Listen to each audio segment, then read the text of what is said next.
What's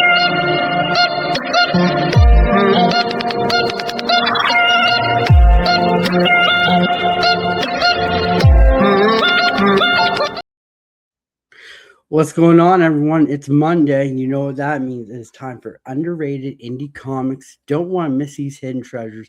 And as you can see this week, I have a guest with me. One of my good friends, Utaku Mike, is here.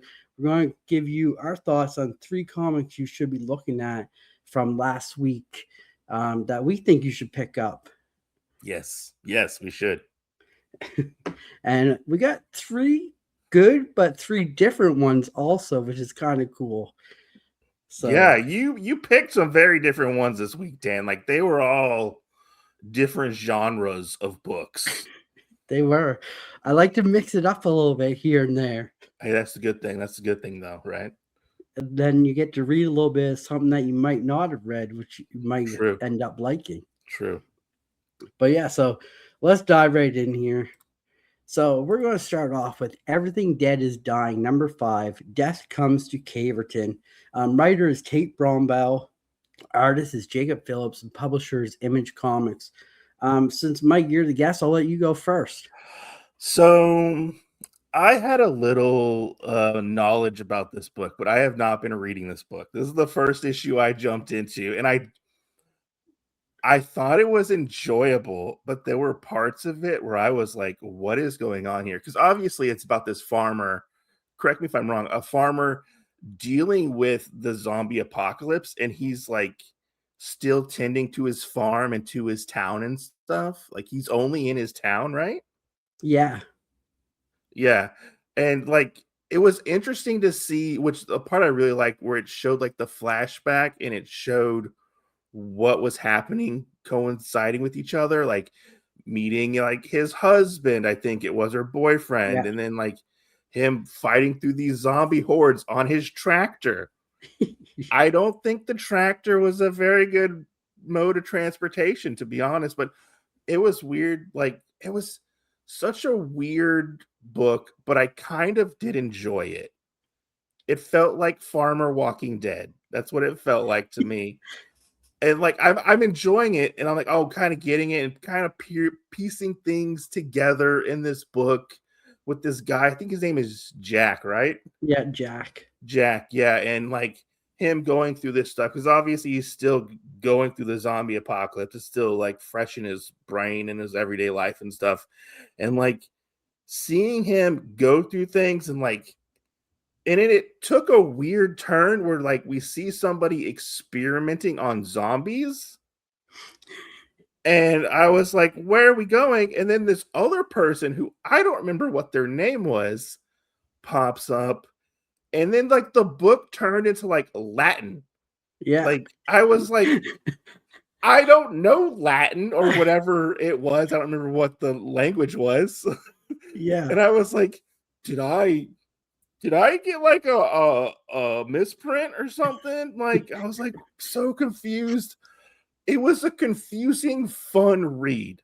Like there were aspects that I liked about it, like the whole stuff with Jack trying to deal with stuff and dealing with like all the animals that were getting killed, like zombified, and like the zombie pig and the zombie cow, and then his dog died. I think it was at one point. I was like, things are so bad for this man, and it gets even worse at this point because he finds I think it's his like adopted daughter, or it is his daughter. Yeah. And she is zombified, and it goes into this weird like I'm starting to wonder if his like mind is fractured in some way, because he like remembers or is like projecting like an okay world, and he's walking around with this little zombie girl. And he's like, oh, things will be better, blah, blah, blah. And I'm like, will things be better? Because things aren't better at the end of this book, I will say, because this random guy shows up and he's like, you've been feeding the zombies and taking care of the zombies, which I didn't get that in this book, but maybe it's I didn't read the first 4 issues. And like they have a fight, and then the zombie girl like attacks him, and he like it was weird. Yeah, it was.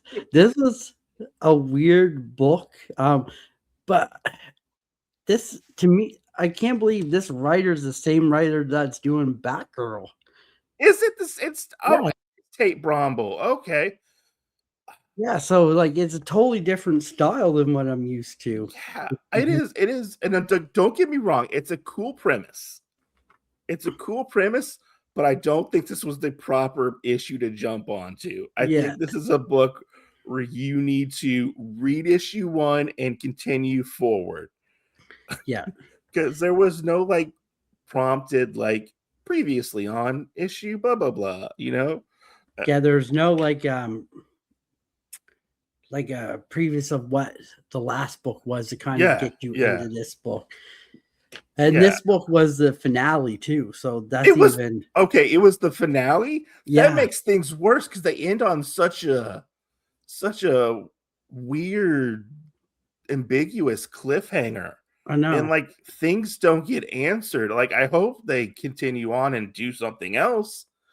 I mean, I am interested in seeing like what came before this Yeah. and reading and then getting more context into this book. But it was an interesting world they set up. My question is at the end, he gets shot and he's driving away Yeah. on a tractor like it's nothing. Yeah. Like he got shot like in the stomach, like he'd be dying, but he's somehow Yeah. driving this tractor off into the sunset. It's interesting that you say that it's ended because it felt like maybe it was the end of like the first story arc, but Yeah, I hope this succeeds and becomes something good. Like it was interesting. I don't yeah, If I had to rate this, I would probably say it's probably like a 3.5 out of 5. Just this story in particular, I would say. yeah, Like it was a decent pick. It yeah. wasn't No, This was the second book that I read on the list, and I was like, "Huh, interesting." Like I like what they were setting up. I don't know if it executed it at the end very well because it just made me sad and depressed after I read it. my question is, his daughter's a zombie, Yeah, and we see him winding up this like toy duck in the beginning of the book. And I don't know, how does she find her way back to the house with this toy duck when we didn't even see her anywhere near this toy duck? So it's like that just kind of like, okay, so where's this coming from? I was guessing maybe possibly they had like some remembrance of when they were human, kind of like how it was in like The Walking Dead almost. Um, Okay. yeah, that's just a theory that I have, because she was in her room, I think it was too. Like, how did she get in and open the Yeah. door? Yeah, like the door was locked. So how did Yeah, she even get in the locked door too? So like some of this just like there's like missing parts that kind of had you guessing like where's this. But yeah, I'm with you. I give this a 3.5 out of 5. yeah, It's not a good jumping on point no, since the final, but if you probably read from the beginning to the end, it probably make a little bit more sense too. yeah, yeah, yeah. I think it would. Yeah, But yeah, so that's that one. I It's a will say pretty good. the art was really good on this one too. Like the Yeah, art was like it had like that really nice gritty feel. Like things felt like dirty and like not taken care of at points, which yeah, I think added to the atmosphere. yeah. No, definitely. All right, next up we have Rogue Sun number 32. Mr. Poe is on the prowl, his terrifying pets in tow. With Dylan out of town, Ari is the rogue son of New Orleans, but can she prove herself against the most deadly foe yet? Writer Nick Cotton and Ryan Parrott, artist is Bruno Frida, and publisher is Boom Studios. I'm actually reading this series and I actually really enjoy it. Okay. Um, I find this one quite funny because the cat is the evil like boss, but it's like he Uh-huh. possesses a human body like when he goes onto them and gives them these powers like that they never had, which was I thought was a kind of cool concept because who would make a cat a villain out of anything? But Yeah, yeah, this yeah. book was really good. Okay, so we have a difference of opinion because one, I am not reading Rogue Sun. I am not reading Rogue Sun, and I haven't read any of the what's the other one? The Radiant Black. Radiant Black. I'm not reading that. I know of it, but I'm not like reading it. So when I jumped into this and I read like the whole blurb of like so and so killed so and so's father and now is a The last issue. superhero. Yeah, and like I'm like what's going on here? Like so reading most of this I was like, okay, who is who? I I I was really confused at points where I was like, is the main character a male or a female? Because some points they looked like they were drawn like more masculine, and then sometimes they were looked like they were made like more feminine at points. So like you saying that it's a she, I guess it puts things in perspective in my brain. But no, so like I was lost for parts of this and like but one thing that I really liked was the cat, Mr. Poe. Miss the cat, because like you see the girl who he possessed or whatever, and like she's talking, it's like, oh, Mr. Poe will help me, Mr. Poe will do this. Mr. Poe, why are you walking away from me? Don't walk that's a cat thing to do, is just to walk away from you and not care about you right there. And to see her like fall off this building and almost die. And then we see like his origin where we see like is the guy with the white hair Mr. Poe or is the cat Mr. Poe? So the cat is Mr. Poe. The guy in the white hair was supposed to get these powers, but the Yes, cat jumped in and yes. got the powers. And Which so that was funny. That was really funny. That was like probably the funniest part of this was like seeing this like little origin about the cat and how the cat got the powers and it's just like a stray cat and stuff and it was interesting.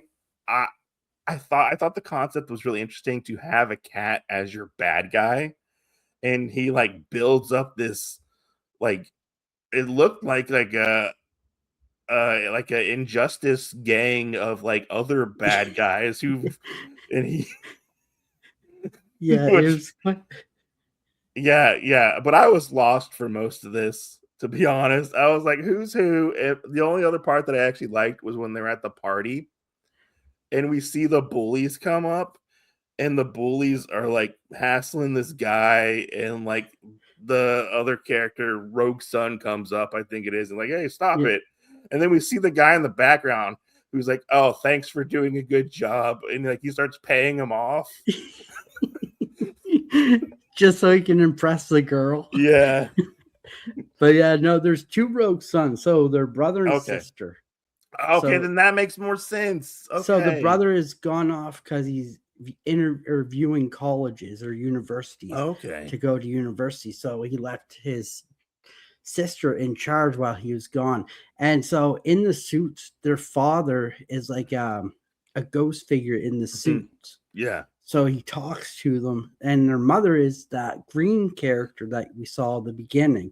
Oh. So she's trying to destroy the suit so she can get her family kind of normal again. Oh. See, I was So really it was confused like, about that. yeah, so it's like a big family kerfuffle. But this book is, I'm really enjoying it. And to have a villain as a cat, like that is top notch, like out of the It box was. thinking, which I'd really like to see It because you was, would not yeah. expect it. Yeah, no, it was unexpected and just kind of fun.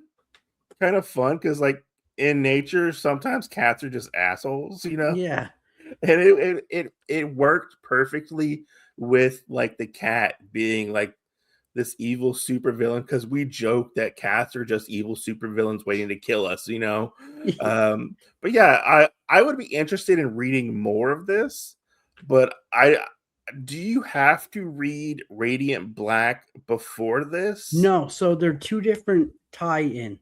Okay. So Radiant Black is separate, and then Rogue Sun is separate. Okay, because I saw one. at the end of this, I think it was it Fire Girl? Inferno Girl. That's Inferno a Girl? new Yeah. origin story that we're getting of a different character. Okay. I mean, I think this is a really cool concept for a thing. Like, I remember hearing about this and like, because I know this guy, he also wrote a lot of the Power Ranger books, Yeah. and he was kind of like doing his own thing, which I think it's like a fun take on like Super Sentai superhero type of thing, which is cool. Like, I don't know why I didn't jump on this sooner. Like, this obviously wasn't the perfect jumping on point. Yeah, wait till I think 2 more things, and then the new arc begin. Yeah, this was not the jumping on point for new readers whatsoever. But, it's cool because 'cause they're magic people. So if you like magic, you're really Mm, gonna like this. It's like magic with, immortal Batman suits, I guess you'd call it. mm, So this one's been one of my favorite reads because I love magic, like mhm. magic users, and this one's been fun. And the villains have been so different and Oh, unique, and yeah? that's what really gets me. Like, Okay. how is a cat like the head of the table for all these other villains? Like that just really gets me, and I really enjoy it. So for me, this is a 4.5, but I read the series, so I'm gonna give this a 4.5. It's a 2 out of 5 for me, to be honest. Okay. I was struggling to read this. It was the Yeah. last book I read on the list. Yeah, it was a not a good jumping on point for newer people. You had to read like 3 issues to kind of get the gist of what's going on. But yeah, it's Yeah. something different. Yeah. All right, next up, we have Speed Racer Tales from the Road #2. Before Speed, there was Pops from Hot Rod Racer to new father. Pop's grease stained hands built the Racer family legacy through triumphs, tragedy, and invention. Witness the origins of the Auto Jacks, the heartbreak of Rex, and the lessons that shape Speed's future in this heartfelt, high octane one shot. Writers Richard Ashley Hamilton, artist is Pablo Andres, and publisher is Mad Cave Studios. So, let me ask you, have you read any of the Speed Racer stuff before this issue? This is the first Speed Racer I've ever read. Okay, okay. Did you ever watch, like, the cartoon? I did watch the Okay, cartoon. okay. Okay. I have actually been reading Speed Racer and Racer X. And I will say, I real in my personal opinion, did they need another series? Like another and I was like, no, they don't need another series. Gonna be honest, issue one kind of sucks for Tales of the Road or from the Road. This issue was actually a really, really fun issue. Like I liked because it kind of started like with Pops and his wife, and they're going to race across town to get the baby delivered and stuff. And like you see like him, which it's really sad because in the current Speed Racer run, he was in a coma for like the past 5 issues. And like they had like do like this like heart surgery on him and stuff. But to see like a story about him. It was really fun. It was from his point of view. And we got to see him like build up his family, build the whole thing with the car seat was really funny. Like as a parent, everybody goes through that if you're trying to install a car seat and having to sell your prized car and stuff. And yeah, he obviously has some moves because he gets like 3 kids. Like Yeah. he it was fun. It was fun and to see it from his point of view because you also get like the death of Rex, which Rex isn't actually dead. You get like the death of Rex and how that affected his family and stuff, and how it affects Speed, and like it was a really interesting light to shine on and to pick. I feel like as a story because I feel like Pops gets overlooked. It was a very like humanizing story for Pops. Um, I will say it is a little bittersweet because his wife, not in this, but in the original in this series right now, his wife leaves him. So he's like a single father after this. Like he just can't catch a break. He can't catch a break at all. It was a really good story. If it's not necessarily you need to read it to enjoy Speed Racer. It's like like an anthology series. The one after this, the story after this, which was it was okay. Like this was like the real meat and potatoes, I feel like, of the book. There was the one with the it's like his name is Dante, I think it is. Yeah, Where they're like Dante. where like they're betting on the races and stuff. Yeah. That one was okay. That one was okay. I liked more of this story with Pops and stuff. It hit me. It hit me close to home as a father, you know, and just like having to juggle everything to and stuff. But yeah, I enjoy this one. What did you think about it? So this is the first time reading it as a comic for me, and I thought it was really good because I got to get a little bit of back history of some of these characters. I mean, some of it might not be true, like you said, Rex is still alive and Yeah, everything like that, but it was really interesting to see the backstory. And like, if you're a car guy, you're really gonna love this because like yeah, it's like car parts. He's like, no, we don't use car slang for swearing. yeah, yeah. And like it's like a very family tied book, which is really cool. And we see his speed kind of developing, like he Mhm. turns into an influencer, I guess you say. Oh, And he's like, that was Spritle. That was the third okay, kid. Yeah, okay. he becomes like a YouTube influencer at the beginning, but for cars. Yeah. So I thought that was pretty cool. Like you said, the last story I don't know, I couldn't get into the last story. It had cool pictures. Yeah, the pictures were the art in this book was really good though. I Yeah, will say that like the art in this book was really good. yeah. Worth it alone just for the art. So would you go dive into like the rest of the Speed Racer comics if possible? Probably Yeah, after reading this one, probably I yeah, would. yeah. Because they're kind of tied in. They're kind of tied in heavily, especially with like Speed Racer and Racer X.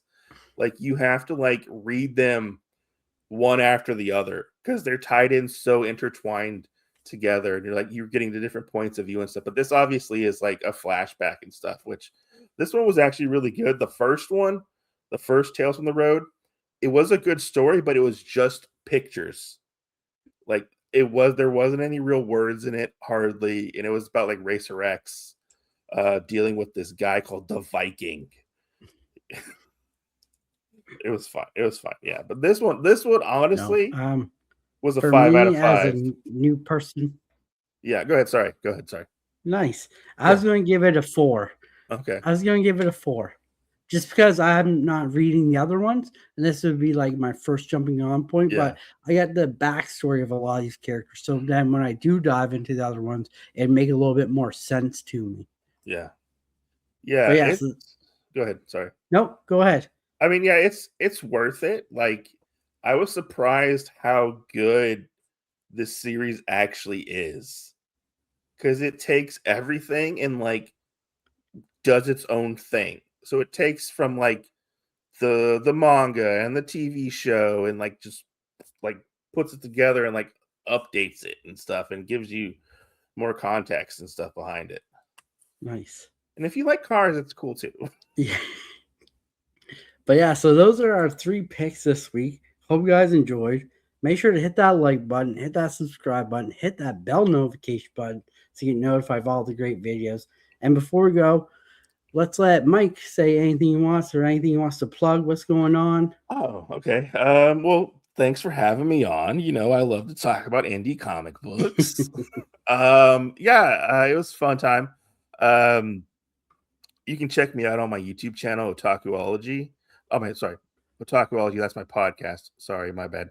You check out my podcast, Otakuology, on YouTube as well as all podcast platforms, and you can check me out on YouTube as well under the Otaku Mike, where I talk about comic books. Obviously, behind me, comic books. Yes, he does. Yeah, And I'll have both links in the description too, so you guys can click yeah. him and go over. And we'll be Um, having Dan come on our show, and we're going to talk about what it's like being a content creator. nice. Can't wait. It's going to be a fun one. Dan, Hopefully, I what do can you have answer going everything. on? Me? Oh, I got a lot. Um, we got this show on Mondays, Underrated Indies, which is turning to be one of my favorite shows because we get to read indie comics that might not get the light of day for some people. Yeah. So we get to spotlight 3 comics I think you should look out for. Um, then on Wednesday, we got The Variant with me and Real Rude, another great cover picks. We show you the great covers that are coming out, our picks. If you guys like them or not, that's great. And if not, it's okay too.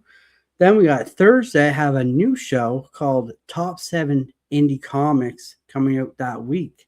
So I spotlight did on indie comics that you I might did not see. watch that. That was a fun one. I haven't commented on it yet, I don't think, but I did watch it and I liked it. I pushed the Yeah, like button. that's good.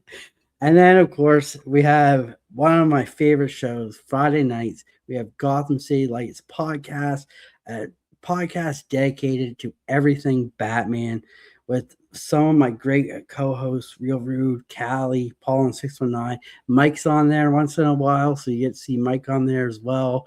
But yeah, and then You could you, Saturdays, we've you got could say I'm a well, part-time host. I'm a part-time host. part I'm a reserved member. he's got the reserved seat. Um, and then Saturday we finish it all off with history of, and this month we're doing history of Azrael in comics from Oh, Batman. nice, nice. So this is going to be a fun one to dive into. But yeah, till then, this is Dan. That's Mike, and we'll see you the next one. Have a great one.